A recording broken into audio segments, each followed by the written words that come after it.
Hello! This Hey. is our post-work. We're both corporate girls, this summer. And this is my friend Catherine Brown. She is wonderful. We were just praying and I'm like, goodness, I've known you since she would let me, this is how gracious Kat is. She would let me sit in her car after swim practice. I refused to put on pants after for some reason. So I would get her leather soaking wet every time. Yeah. And we would just have the best time in the car rides to swim. And you'd bring me a LaCroix. Yeah, and she's been the kindest friend ever since. So I'm really excited to have her on our You're Not Crazy conversation today. And the question is, what have you felt crazy for that you've seen the Lord's kindness in? Yeah.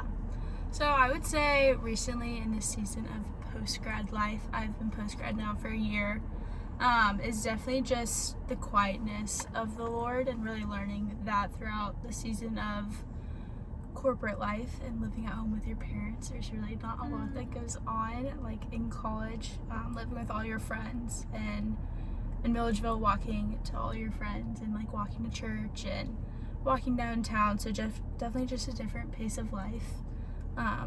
Also moved to the great Cumming, Georgia, so definitely a lot more quiet than Alpharetta, but definitely just learning the goodness in the quietness and just being able to be with my parents again has been so sweet, and just seeing how gracious and kind they are, and being able to hang out with my mom all the time is so sweet, and you know, just getting to learn more from her. You definitely get closer, I think, through college. In high school, you definitely fight a little bit and butt more heads, but I mean, my mom's she has the best heart. So yeah, I would say love that. Yeah. Moms are the best. I don't Literally know the what I best. would do without mine. I know you feel the same. I guess my question is, in the quietness, like going from the loudness of college to home, what was the most frustrating part that at first you were like, this cannot be it?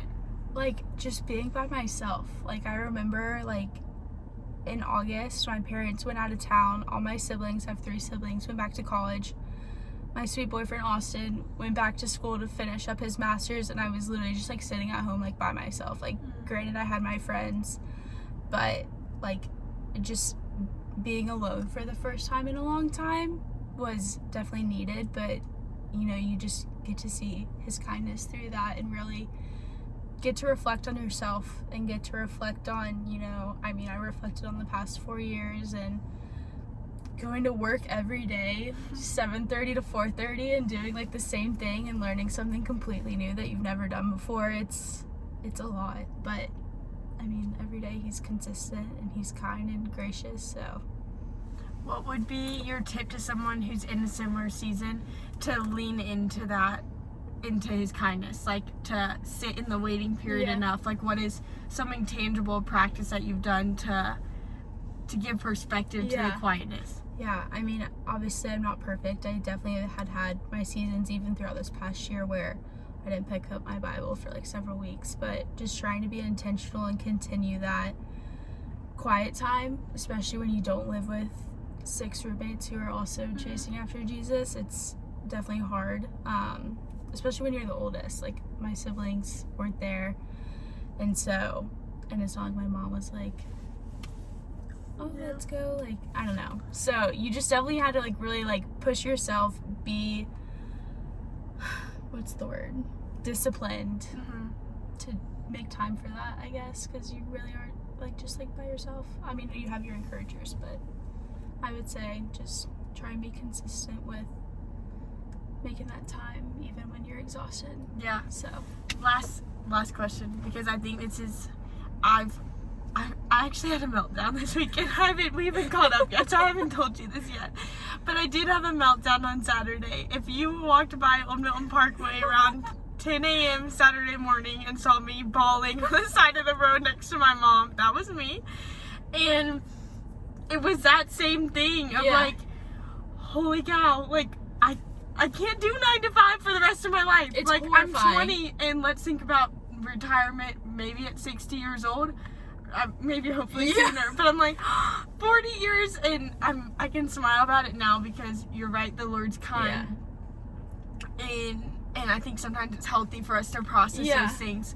But I think, like, you being a year ahead of me, my last question would be, like, what do you carry now that you could have never if you haven't had this past year? Yeah. Because I know you might have different, like, going to school back or something like that.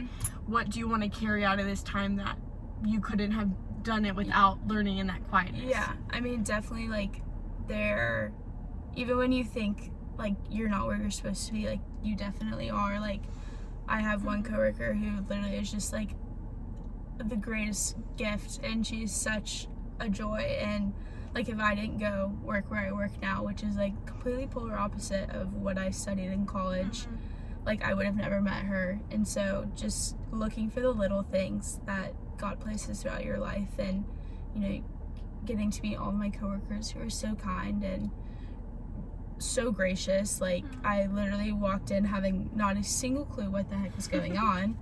And so I would definitely say just, like, look for the little things, because that's where I think he's the sweetest, and where you really get to see his character is, you know, not like always all the big things and all the fun things, but in those quiet times and in the small joys. Yeah, it's true. It's true. So go find a little joy today, a quiet joy. And we hope you have the best weekend, and that if you are doing 9 to 5, or if you're nannying or just hanging out this summer, that you would be intentional with rest this weekend.